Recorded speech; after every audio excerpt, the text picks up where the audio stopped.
Now, the free market has worked where it's tried. And the question is, will the free market work in medicine? And the answer is it already is. If you look in parts of medicine that have broken out of that system, they do astonishingly well. LASIK eye surgery is a great example. It's been around for a number of years, and the insurance company is not involved, and the government is not involved in that way. And so now you have patients who can be informed consumers, and they can shop for quality and they can shop for price. And I'll tell you something, I've been everywhere in this country, left and right, top and bottom, and I'll say if there's one thing about Americans, we're pretty good shoppers. It's funny, but it's not. It's true. We are actually very informed and wise consumers, and we know how to make decisions that are optimal for us and for our families. We do that with things that are a matter of life and death every day. The car you drive, where you live, the food you eat, these are all matters of life and death, and they all have to be balanced against that equation. We do it without even thinking about it. But because we're so effective at it, we can do that with healthcare too. And look what happened with LASIK surgery. The availability has gone up, the success rate has gone up, the effectiveness has gone up, the expense, the costs have gone down, patients are happy, doctors are happy, and all of this has been a success story, and it shouldn't surprise us, because the same thing works with HD TVs, it works with breakfast cereals, it works with everything that we allow to go through the free market and work. And if we would allow this to go with medicine, we would see the giant sucking sound would be the wasted money that we spend in the healthcare system not needing to be spent.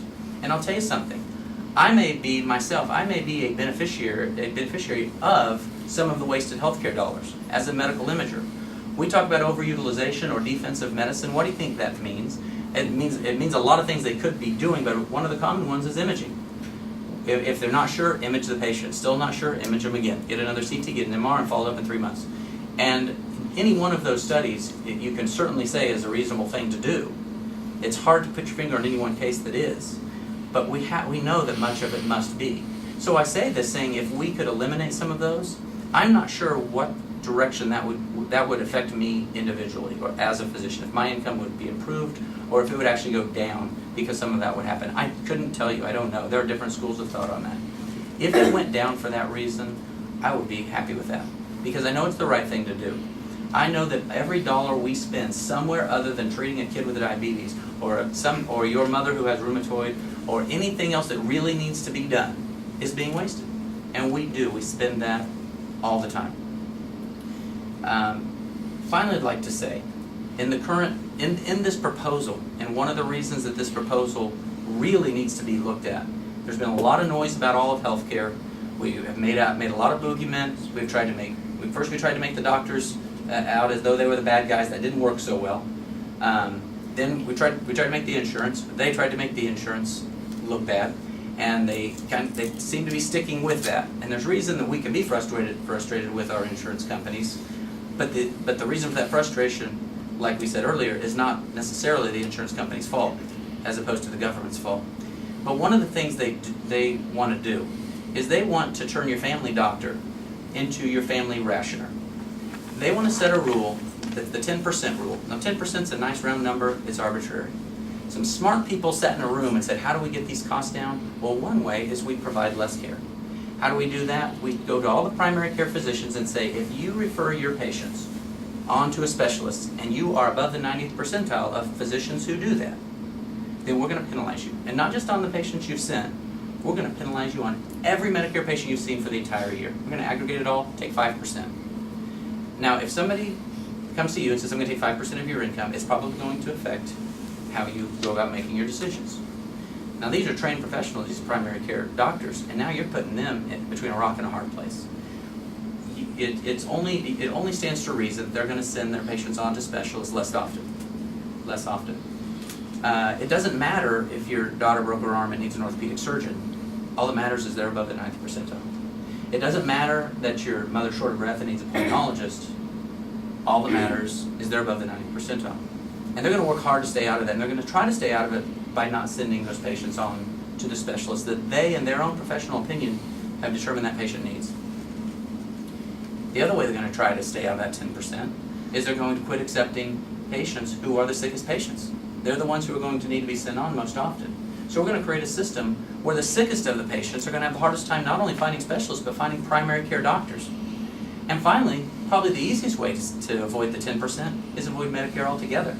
And already 42% of doctors won't accept Medicare. And so we can feel great about putting that shiny Medicare health card in your mom's hand, but what good will it do if she can't find a doctor who will accept it? The plan that I see in the Senate, that Nancy Pelosi is trying to ram through the House in all kinds of ways, that plan, as I see, makes our existing problems even more so. We add more government to the mix. We bring in more government making decisions of what insurance companies can and can't do, and with every decision they make on behalf of the insurance company, your premium goes up. And every time we do that, we price more people out of insurance, and we push more people into the non-insured group, which in my mind is, I don't know how to justify that as even being close to anything we can do. We do have a problem with people who are uninsured and people who are underinsured. And America is not only the most successful medical healthcare delivery system in the world, we're also the most generous country in the world, and we need to take care of those, and I think all good Americans would agree with that. We need to find out how many people those really are that really need our help, and we need to put our efforts to them. When you see that 9 million people who are uninsured have an income of over $75,000 a year, and they're driving cars, talking on cell phones, and watching HDTVs, I don't know that I can consider that in good conscience to be part of the problem. I don't know that I can turn to the school teacher or the police officer or the nurse or the secretary and say, I'm going to have to raise your insurance premiums, or we're going to have to charge you more taxes because that guy over there doesn't want to buy insurance. So I have a hard time accepting the premise that we have the 30, and the number's always dancing around, the 30 million, the 42 million, they always have some number and it changes, that's true. We also have several million people who are currently eligible for help who don't even bother to sign up. When we boil this down to the people who really need help, the working poor, we're probably closer to a number around 10 to 12 million people. Now that's a manageable number, and we could buy private insurance from them. The government doesn't have to create a new agency. We don't have to create a new level of bureaucracy. We could, if we were to so choose, just buy private insurance for these people out of the savings we could have alone if we would just eliminate junk lawsuits, for example. It's all there. The components are there. We can make this better. But to ram through this bill, all it will do is take our current problems and grow them. The problems with the American healthcare system all too often are that government has grown too big and taken too much control. And you will never solve those problems by growing government even bigger.